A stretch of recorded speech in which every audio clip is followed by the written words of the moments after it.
গাছের ডালে ডালে ঝুলছে তীব্র গরমে মানুষের প্রাণ জুড়ানো শরবতের বাহারি রঙের সব প্যাকেট। ঠিক তার নিচেই একটি ভ্যানে দেখা মিলেছে সারি সারি সাজিয়ে রাখা রসালো সব মৌসুমি ফল। তীব্র গরমে যখন হাঁসফাঁস অবস্থা মানুষের, ঠিক তখনই লোভনীয় এসব ফলের তৈরি এক গ্লাস ঠান্ডা শরবতে জুড়িয়ে যায় প্রাণ।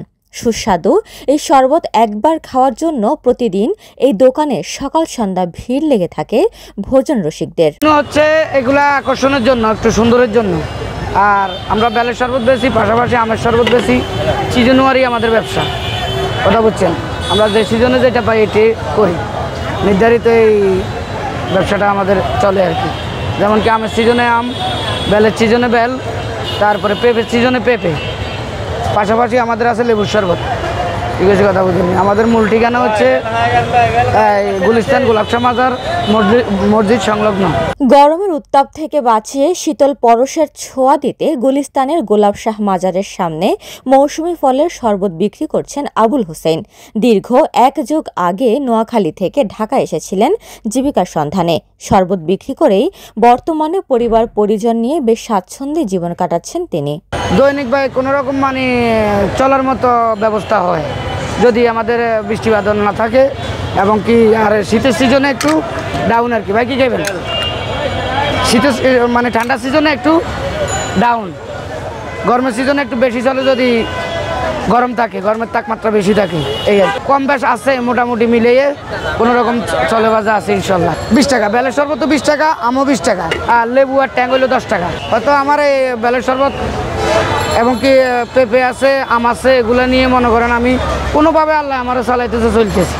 এই যথেষ্ট এটা করি, মনে করেন বাড়ি গাড়ি অনেক কিছু করি, ওই ধরনের স্বপ্ন আশা আকাঙ্ক্ষার আমাদের নাই। দিন যায় কোনো রকম রাইতে হয়, এটাই আমাদের। আম, পেঁপে, আনারস, বেল, লেবু বিভিন্ন ধরনের মৌসুমি ফল দিয়েই বানান এই ঠান্ডা শরবত। শুধু শরবত নয়, এই দোকানে এখন তার জীবনের ভরসা। এখান থেকেই চলে তার সংসার, সন্তানের পড়াশোনা। সৎভাবে ইনকাম করে বাঁচতে পারলেই খুশি তিনি। কাস্টমার তো মনে করেন বেশিরভাগই মনে করেন বিকেলবেলা, সকালবেলা টুকিটাকি হয়, বিকেলবেলা মোটামুটি যদি রোদবান থাকে, বৃষ্টি না থাকে, তাহলে মোটামুটি একরকম কাস্টমার হয়। আমি এখানে আজকে 1.5 বছর। আসলে এই ব্যবসাটা মনে করেন আমার ভাইই করে। ঠিক আছে, কথা বুঝছেন। শুরু থেকে তারা আজকে এই দোকানের বয়স প্রায় একান্দি 15-16 বছর এই দোকানের বয়স। প্রথমে টেবিল চেয়ার নিয়ে শুরু হয়েছে। দুই ভাই, আমি আছি, আরেকজন আছে, আর ভাই আছে ভাই নোয়াখালী। দামে কম, খেতেও সুস্বাদু হওয়ায় ক্রেতাদের অন্যরকম আকর্ষণ থাকে আবুল হোসেনের দোকানের শরবতের প্রতি। তাই তো প্রচন্ড গরমে একটু শীতল ছোঁয়া নিতে অনেকেই ভিড় করেন এই দোকানে। শরবতের মান তো ভালো আছে, এটা খাওয়া তো স্বাস্থ্যের জন্য ভালো। এটা বেলের শরবত। এখানে আসা পড়ছে একটু কাজের জন্য, ফান কেটে খাওয়া পড়ে, আর এখানে আসলাম, দেখলাম, এই জন্য নিলাম আর কি খাওয়া যায়। কিন্তু এখানে শরবতটা খাওয়া হয় নাই। না, ভালো আছে। গরমের সময় তো হালকা একটু ঠান্ডা আসছে, এই জন্য তো গরমের ইয়েটা লাগতেছে না। এটা ঠান্ডা ঠান্ডা আবহাওয়া আছে, আবহাওয়াটা ভালো আছে। তো বেলের সব তো 20 টাকা, অনেক সুন্দর। না, এই জায়গায় মান ভালো ভাই, এই জায়গায় অনেক সুন্দর, মান ভালো এবং শরবতটা ভালো হয়। ভালো লাগার এটা আমি মন্তব্য করতে পারবো না, কিন্তু এই জায়গায় আবহাওয়াটা অনেক ভালো, সুন্দর। চলে কিনা প্রতিদিন। উপমা রায়, সোনালী নিউজ।